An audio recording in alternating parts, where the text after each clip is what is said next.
آج کا عنوان ہے اصحاب کہف۔ یہ بہت لمبی آیات اس پر قرآن حکیم میں آئی ہیں، تو میں نے ایسی سوچا کہ چلو اصحاب کہف کا بھی حال جو ہے وہ تھوڑا سا بیان کر دیا جائے۔ کیا تم خیال کرتے ہو کہ غار اور لوح والے ہمارے نشانیوں میں سے عجیب تھے؟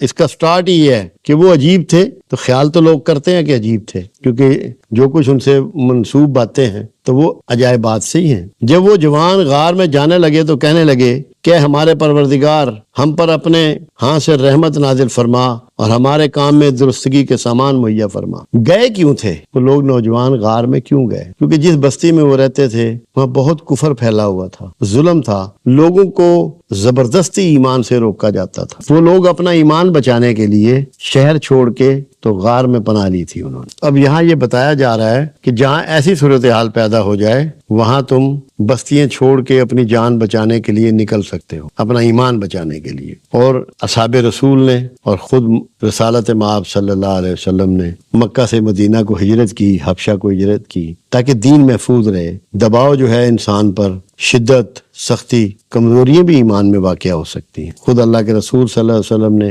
اپنے اصحاب کو ہجرت کی اجازت عطا فرمائی، اور پھر اللہ نے خود اپنے رسول کو ہجرت کی اجازت عطا فرمائی۔ تو یہ ان کی اس معاشرے میں غار کی طرف ہجرت تھی کہ ہمیں یہ کافر نہ بنا دے، ہمارا ایمان غارت نہ ہو جائے۔ تو یہ اس لیے اللہ سے دعا بھی کر رہے ہیں کہ ہمارے کام میں درستگی فرما، جو ہم نے یہ فیصلہ کیا ہے، جو وہاں سے نکل بھاگے ہیں، اس کو ہمارے لیے بہتر بنا دے۔ یہ اصل میں قرآن میں جو بھی بات آتی ہے وہ آپ کے لیے ہے۔ یہ ساری باتیں اس لیے ہیں تاکہ ہمیں یہ سمجھ میں آئے اللہ ہم سے کیا چاہ رہا ہے۔ اب ایک آدمی ہے، وہ یہ چاہتا ہے کہ میں جوا اور شراب چھوڑ دوں، مگر شام کو پھر اپنی محفل میں بیٹھتا ہے جا کے، وہاں سے ہجرت نہیں کرتا، تو کیسے چھوڑے گا؟ قیامت تک نہیں چھوڑ پائے گا جب تک ان سنگیوں کو نہیں چھوڑے گا، ان بندوں سے ہجرت کر کے اپنی جگہ تبدیل نہیں کر لے گا۔ تو ہم نے غار میں کئی سال تک ان کے کانوں پر نیند کا پردہ ڈالے رکھا۔ کانوں کا لفظ آیا، کمال کی بات یہ ہے، خوبصورت بات ہے۔ آنکھوں کا بعد میں آئے گا، کیونکہ جو چیز آپ کو فوری طور پہ نیند سے بیدار کرتی ہے، جگاتی ہے، وہ روشنی نہیں ہوتی، وہ آواز ہوتی ہے۔ تو کانوں کو اللہ نے پردہ ڈال دیا، ان کو باہر کی کسی آواز نے ڈسٹرب نہیں کیا۔ یہ بھی آپ کو سمجھایا جا رہا ہے کہ تمہاری نیند کا تعلق تمہارے کانوں سے بھی ہے۔ پردہ ڈالے رکھا یعنی ان کو سلائے رکھا،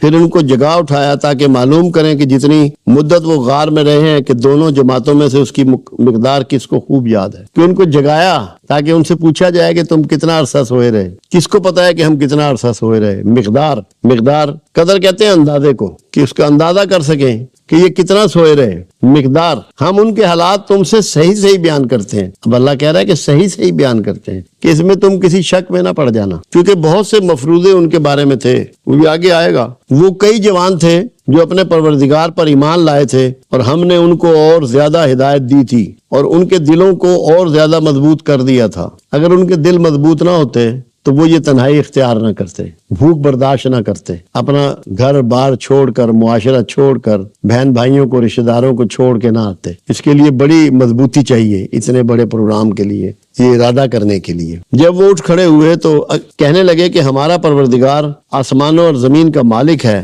اس کے سوا کسی کو معبود سمجھ کر نہ پکاریں گے۔ تو اس وقت اگر ایسا کیا تو ہم نے بعید عقل بات کی۔ وہی بات ہے کہ پکارنا صرف رب العزت کو ہے اور کسی کو نہیں پکارنا۔ جو کسی اور کو پکارے گا تو اس نے بے عقلی کی بات کی، بعید عقل، جو عقل سے خارج ہے، عقل سے دور ہے۔ اور ان ہماری قوم کے لوگوں نے اس کے سوا اور معبود بنا رکھے ہیں۔ ان کی قوم کے لوگوں نے بہت سے معبود بنا رکھے تھے، وہ شرک کرتے تھے اور کفر کرتے تھے، اس لیے وہ وہاں سے بھاگے، جو ایسے میں نے آپ کو شروع میں یہ بات بتائی۔ بھلا یہ ان کے خدا ہونے پر کوئی کھلی دلیل کیوں نہیں لاتے؟ تو اس سے زیادہ ظالم کون جو اللہ پر جھوٹ افطرا کرے۔ یہ سب سے بڑا جھوٹ ہے اللہ کے شریک بنانا۔ وہ واحد ہے، لا شریک ہے، وہی معبود ہے۔ کسی اور کو معبود بنانا، شریک بنانا، یہ سب سے بڑا بہتان ہے، الزام ہے، جھوٹ ہے۔ اور جب تم نے ان مشرکوں سے اور جن کی یہ اللہ کے سوا عبادت کرتے ہیں ان سے کنارہ کر لیا تو غار میں چل رہو آپس میں، کہ جب تم نے ان کو چھوڑ دیا ہے، ان سے کنارہ کر دیا، تو چل کے غار میں رہو، یہاں سے ہٹ جاؤ، بستیوں سے نکل جاؤ۔ تمہارا پروردگار تمہارے لیے رحمت وسیع کر دے گا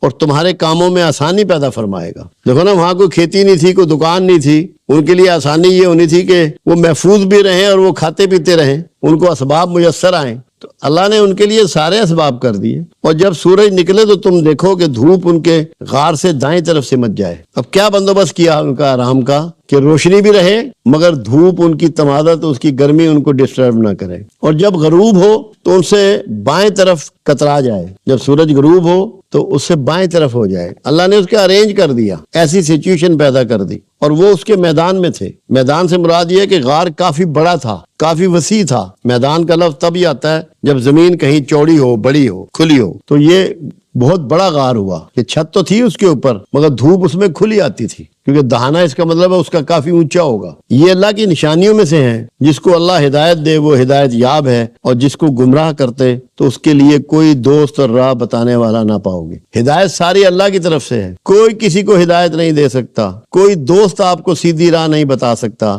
اگر اللہ نہ چاہے۔ یہ اللہ اپنے دوستوں کا احوال بیان کر رہا ہے، جو اس کے دوست ہو جاتے ہیں، غیار سے یاری ختم کر دیتے ہیں، ان کی تحفظ بھی کرتا ہے، ان کی اسباب بھی پیدا کرتا ہے، ان کی عزت کا بھی خیال رکھتا ہے، ان کی زندگیوں کا بھی خیال رکھتا ہے، دوستی نبھاتا ہے رب العزت۔ یہ بتایا جا رہا ہے کہ اللہ دوستی نبھا رہا ہے، کہ اس کے دوست ہیں، اور تم ان کو خیال کرو کہ جاگ رہے ہیں حالانکہ وہ سوتے ہیں، اور ہم ان کو دائیں اور بائیں کروٹ دلواتے تھے۔ اب آپ دیکھیں کہ جو انہوں نے کھانا کھایا، جو ان کے جسم میں خون تھا، ان کو اللہ نے نیند طاری کر دی، 300 سال کی نیند طاری کر دی۔ ان کے لیے نہ وہ اٹھیں گے، نہ رفع حاجت ہوگی، نہ کھائیں پیئیں گے، جو چاہے وہ کرے۔ یہ اس میں ایک بات اور بھی سمجھائی جا رہی ہے کہ جب ان لوگوں پہ موت طاری نہیں ہوئی اور یہ کھیل ان کے ساتھ ہو رہا ہے، یہ اعزاز ان کو مل رہا ہے، تو شہیدوں کی بات بھی آپ کو سمجھائی جا رہی ہے کہ اللہ کہتا ہے کہ جو میری راہ میں مارے جائیں انہیں مردہ نہ کہو، وہ شہید ہیں، انہیں ان کا رزق پہنچتا ہے۔ ان کا رزق بھی انہیں پہنچ رہا ہے جو 300 سال یہ زندہ رہے،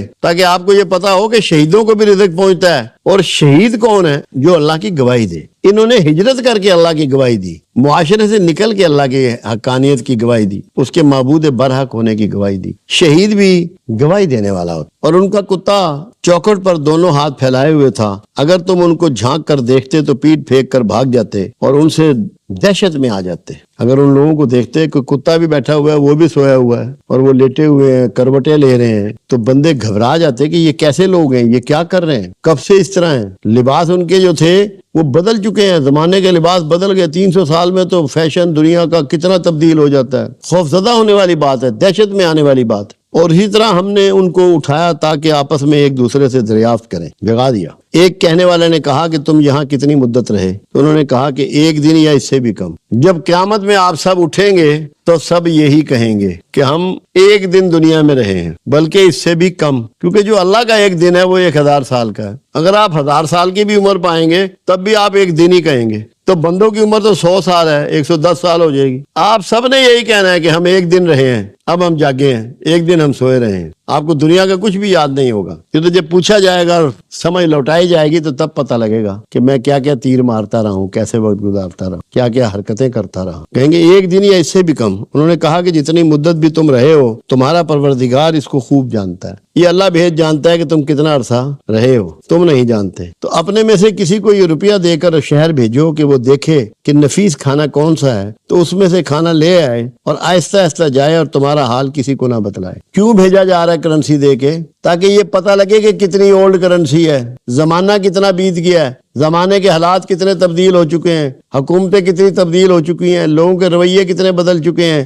فیشن کتنا بدل چکا ہے، کمیونیکیشن کے مین کتنے بدل چکے ہیں، تاکہ پتہ لگے گا بازار جانے سے، کیونکہ کرنسی جو ہے ہر کچھ عرصے بعد دنیا میں تبدیل ہوتی رہتی ہے۔ یہ بھی اللہ اس میں آپ کو سمجھا رہا ہے کہ کرنسی بدلتی رہتی ہے، پیمانے تبدیل ہوتے رہتے ہیں لین دین کے، یہ بھی سمجھایا جا رہا ہے، یہ بھی گائیڈ کیا جا رہا ہے۔ اگر وہ تم پر دسترس پا لیں گے تو تمہیں سنسار کر دیں گے، یا پھر اپنے مذہب میں داخل کر لیں گے، اور اس وقت تم کچھ بھی فلاح نہ پاؤ گے۔ کہ اس طرح جانا ہے کہ پکڑے نہ جاؤ، اگر تمہیں پکڑ لیں گے، کیونکہ وہ تو اس کا مطلب ہے مشرک ہیں، سارے بت پرست ہیں، تو تمہیں سنسار کر دیں گے، مار دیں گے کہ تم کہاں سے آ گئے، تم کون ہو۔ پرانا ریکارڈ تو اویلیبل ہوگا کہ یہ نکل کے یہاں سے بھاگے تھے۔ اور اس طرح ہم نے لوگوں کو ان کے حال سے خبردار کر دیا تاکہ وہ جانے کہ خدا کا وعدہ سچا ہے۔ لوگوں کو آگاہ کر دیا کہ یہ اصحاب کہف ہیں، یہ میرے پیارے ہیں، یہ میری خاطر معاشرہ چھوڑ آئے ہیں، رشتہ داریاں چھوڑ آئے ہیں، آسائشیں چھوڑ آئے ہیں۔ اور یہ کہ قیامت جس کا وعدہ کیا جاتا ہے اس میں کچھ شک نہیں، اس وقت وہ لوگ ان کے بارے میں باہم جھگڑنے لگے اور کہنے لگے کہ ان کے غار پر عمارت بنا دو،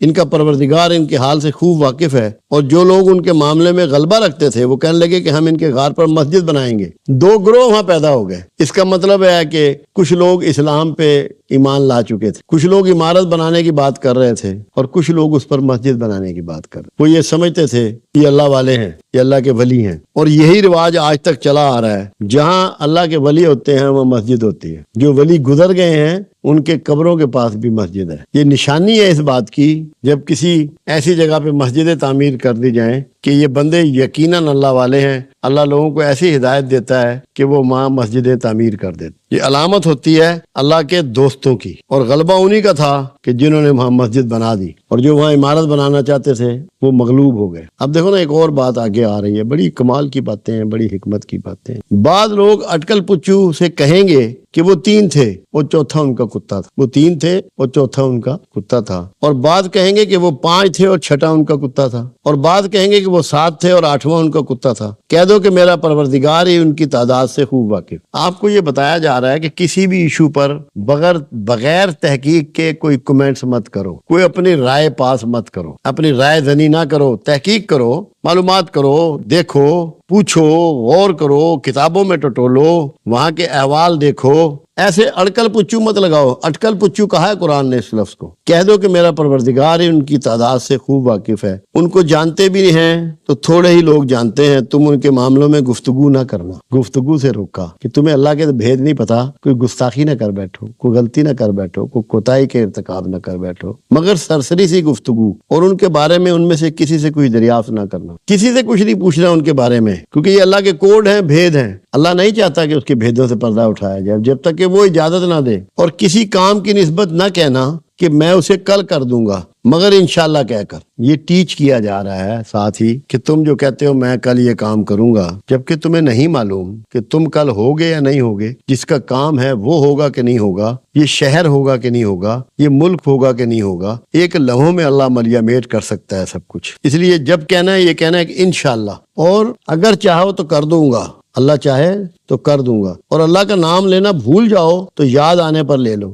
یاد آنے پہ دوبارہ انشاءاللہ کہہ لو۔ پہلے اگر بھول گئے ہو، نہیں کہہ پائے، تو یاد آنے پہ اس کا نام لے لو اور کہہ دو کہ میرا پروردگار مجھے اس سے بھی زیادہ ہدایت کی باتیں بتائے۔ اور اصحاب کہف اپنے غار میں 309 سال رہے، 309 سال۔ اس میں لفظ جو آتا ہے وہ آتا ہے 300 اوپر 9، تو 309 سال بنے۔ کتنا عرصہ ہے، کتنی نسلیں گزر گئیں؟ 25 سال کی ایک نسل ہوتی ہے، 13 نسلیں گزر گئیں، 13۔ کتنا عرصہ رہے، نہ ان کی جسم گلے نہ سڑے، نہ کسی جانور نے انہیں کھایا۔ غاروں میں تو ہر چیز ہوتی ہے۔ وہ یہ بتانا چاہ رہا ہے، کہہ دو کہ جتنی مدت وہ رہے اسے اللہ ہی خوب جانتا ہے، اسی کو آسمان اور زمین کی پوشیدہ باتیں معلوم ہیں۔ وہ کیا خوب دیکھنے والا اور کیا خوب سننے والا ہے، اس کے سوا ان کا کوئی کارساز نہیں، اور نہ وہ اپنے حکم میں کسی کو شریک کرتا ہے۔ آیت نمبر 9 سے 26 تک یہ ان کا احوال ہے۔ اصل میں یہ سب تمثیلی انداز ہے اللہ کا، یہ مثالیں ہیں۔ یہ بتایا جا رہا ہے کہ میرے جو مخلصین بندے ہیں، میرے جو خاص بندے ہیں،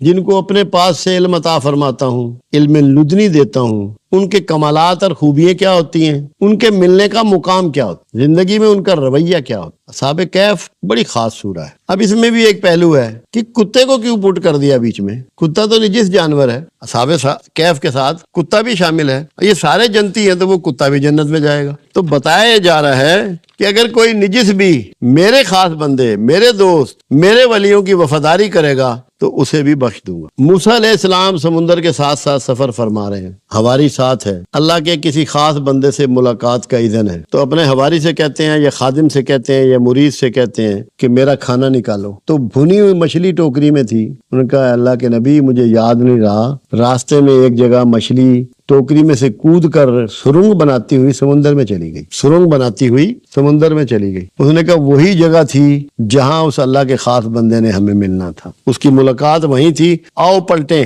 قرآن کے مطابق اپنے پیروں کے نشان پر وہاں تک آئے جہاں وہ راستہ بناتی ہوئی، ایسے راستہ نظر آ رہا تھا، بناتی ہوئی سمندر میں چلی گئی۔ بھنی ہوئی مچھلی جو ان کے کھانے کے لیے انہوں نے اس میں تل کے رکھی تھی، کچی مچھلی نہیں کھانی تھی انہوں نے۔ اب خاص بندہ ملنے کی جگہ کون سی ہوئی؟ اب یہ کوڈ میں قرآن سمجھا رہا ہے. جو اللہ کا خاص بندہ ہے، جو انعام یافتہ بندہ ہے، جو اللہ کا مخلص بندہ ہے، اس کے ملنے کی جگہ کہاں ہوئی؟ جہاں خرق عادت ہو رہا ہے. خرق عادت ہو رہا ہے، ایسا عجوبہ ہو رہا ہے جو روٹین میں نہیں ہو سکتا کہ بھنی مچھلی راستہ بناتی ہوئی سمندر میں چلی جائے. روٹین کا نہیں ہو رہا، عام بات نہیں ہے، غیر معمولی بات ہے، مافوق الفطرت بات ہے. تو کہاں ملے گا وہ خاص بندہ؟ آج بھی جہاں روٹین نہیں ہے، خرق عادت ہو رہا ہے. ایسا عمل ہو رہا ہے جو آپ دیکھتے ہیں، اب کہتے ہیں یار یہ کیسے ممکن ہے، یہ کیسے ہو رہا ہے. جہاں آپ چونک جائیں، آپ سمجھیں یار یہ تو کوئی معجزاتی کام ہے، یہ تو غیر معمولی کام ہے. وہ جو غیر معمولی کام جہاں ہو رہا ہے، آج بھی وہیں ملے گا درویش، وہیں ملے گا اللہ والا، وہیں ملے گا اللہ کا خاص بندہ. یہ بتا دی گئی جگہ آپ کو تاکہ آپ دھوکہ نہ کھائیں. جب کسی اللہ والے کی جستجو میں نکلے، کسی خاص بندے کی تلاش آپ کو ہو، تو یہ آپ سمجھ لے گا ملے گا وہاں جہاں خرق عادت ہو رہا ہے. یہ اللہ نے اس کی نشاندہی فرما دی ایک بڑے انداز سے، بڑے ڈھنگ سے. پھر دوسری بات، اس کے لیے یہ بھی بتا دیا کہ اسے مستقبل کی خبر ہوتی ہے. قرآن بتا رہا ہے نا کہ خضر علیہ السلام نے کشتی میں سوراخ کر دیا، ایک غریب آدمی کی تھی. تو موسیٰ علیہ السلام نے کہا کہ یار تم نے اس میں کیوں سوراخ کر دیا؟ یہ غریب آدمی کشتی تم نے داغدار کر دی. انہوں نے کہا آگے ایک بادشاہ ہے جو اچھی کشتیاں ضبط کر لیتا ہے، اس لیے داغدار کیا ہے کہ یہ اپنی مزدوری کرتا رہے، اس کی کشتی بچ جائے. بادشاہ کا رویہ غائبانہ پتہ، آنے والے زمانے کی خبر، اس کے مطابق ایکٹ، عمل بھی اس کے مطابق. تین باتیں ایک ہی اس میں ہو گئی. اور کشتی والے سے کوئی معاوضہ نہیں لیا، اس کو جو کرایہ دینا تھا وہ دیا. اس نیکی کا معاوضہ کشتی والے سے نہیں لیا، جو کرایہ اس کو دینا تھا دے دیا. اب یہ سارا مستقبل کی کہانی ہے. آگے جاتے ہیں. ایک بستی میں کھانا مانگا، انہوں نے کھانا نہیں دیا، مگر وہاں ایک دیوار تھی جو بڑی بوسیدہ تھی اور گرنے والی تھی، اس کو سیدھا کر دیا، مزدوری کی. موسیٰ علیہ السلام نے کہا یار انہوں نے ہمیں کھانا بھی نہیں دیا اور تم ان کی دیوار سیدھی کر رہے ہو. انہوں نے کہا موسیٰ یہ 2 غریب بچوں کی ملکیت ہے، اس کے نیچے ان کے باپ نے ان کے لیے جو پیسہ چھوڑا ہے وہ دفن ہے، اس کی حفاظت کے لیے یہ سیدھی کر رہا ہوں کہ جب یہ اپنی جوانی کو پہنچیں گے تو اپنے پیسے، اپنا سرمایہ نکال لیں گے. اس نے کہا تو انہی کی کیوں؟ کہا اس لیے کہ ان کا باپ نیکوں میں تھا، ان کا باپ نیکوں میں تھا. اب یہاں آپ کو بتایا جا رہا ہے کہ جن کا باپ نیکوں میں سے تھا، اللہ اس کی اولاد کی حفاظت فرماتا ہے. اگر آپ اپنی اولاد کو محفوظ بنانا چاہتے ہیں تو نیکیاں شروع کر دیں. گارڈ رکھنے سے نہیں حفاظت ہوگی ان کی، 26 کروڑ روپیہ بینک میں چھوڑ کے جانے سے ان کی تحفظ نہیں ہوگا. نیکی شروع کر دیں، اللہ ان کی حفاظت کا ضامن ہو جائے گا، ارینجمنٹ کرے گا. اب چھپا ہوا خزانہ بھی نظر آ گیا درویش کو، ان کے باپ کی نیک ہونا بھی نظر آ گیا، اور اس کا راستہ بھی نظر آ گیا کہ کیسے تحفظ دیا جائے. اب یہ ساری باتیں مستقبل سے ہیں، کوئی اس کا نیک ہونا ماضی کی بات ہے. تو درویش کو ماضی کا بھی پتہ لگ جاتا ہے، حال کا بھی پتہ ہے کہ آج خزانہ یہاں دفن ہے، مستقبل کا بھی پتہ ہے کہ اتنے عرصے بعد یہ محفوظ ہو جائیں گے. مطلب یہ سورہ جو ہے نا، یہ اللہ کے خاص بندوں کی معاملات کی آپ لوگوں تک پہنچانے کی سورہ ہے، جو اس کے خاص بندے ہیں، جن پر اس کا انعام ہو جائے، جو مخلصین ہو. اب دیکھو ماضی کا بھی خبر ہے کہ ان کا باپ نیکوں میں سے تھا، حال کا بھی خبر ہے کہ یہاں ان کا خزانہ ہے، اور مستقبل کی بھی خبر ہے کہ اس کو میں نے دیوار کو تعمیر کر دوں گا تو ان بچوں کا خزانہ محفوظ ہو جائے گا. پھر تیسری جگہ ایک نوجوان ملا، اس کو انہوں نے قتل کر دیا. خضر علیہ السلام نے، موسیٰ علیہ السلام نے کہا کہ تم نے اس کو ناحق مار دیا، یہ کیا ظلم کیا؟ اس نے کہا موسیٰ اب تم سے صبر نہیں ہو سکا، اب میری تمہاری جدائی ہے. میں نے کہنے لگے انہوں نے اس لیے مارا ہے، اللہ کے حکم سے مارا ہے کہ اس کا باپ بہت نیک آدمی ہے، اس کی ماں بہت نیک ہے، خطرہ تھا کہ یہ بڑے ہو کے انہیں تذلیل کرے گا. اس کو مار دیا، اللہ ان کو اور بیٹا دے گا جو بڑا نیک ہوگا. ان کے ہونے والے بیٹے کا بھی پتہ ہے کہ بیٹا ہوگا، اور یہ بھی پتہ ہے کہ نیک ہوگا. یہ سارا احوال، مگر یہ ساری باتیں وابستہ کس سے ہیں؟ اللہ کی مہر سے، اللہ کے فضل سے، اللہ کے تعلق سے. اللہ اس کی آگاہی دے رہا ہے، اللہ اس کا بیان فرما رہا ہے، اور اللہ ہی مدد فرما رہا ہے. انہوں نے کہا میں نے اپنی مرضی سے کوئی کام نہیں کیا. اب یہ بات بھی بتائی جا رہی ہے کہ جو اللہ والے ہیں وہ اپنی مرضی کا اختیار نہیں رکھتے، امر الہی کے مطابق چلتے ہیں اور اللہ کے امر کے علاوہ کوئی کام نہیں کرتے. ایک بستی میں سیلاب آ گیا اور پانی بہت تیز چڑھا، کنارے پانی نے توڑنے شروع کر دیے گاؤں کے، مٹی کے. تو لوگ، ایک ولی اللہ تھے، ان کے پاس گئے کہ اللہ کے ولی ہمارے لیے دعا کرو کہ اللہ ہماری حفاظت فرمائے. تو انہوں نے کندھے پہ کئی رکھی یا بیلچہ رکھا، کہنے لگے چلو، اور جا کے کنارے کو مزید توڑنا شروع کر دیا. انہوں نے کہا اللہ والے کیا کرتا ہے؟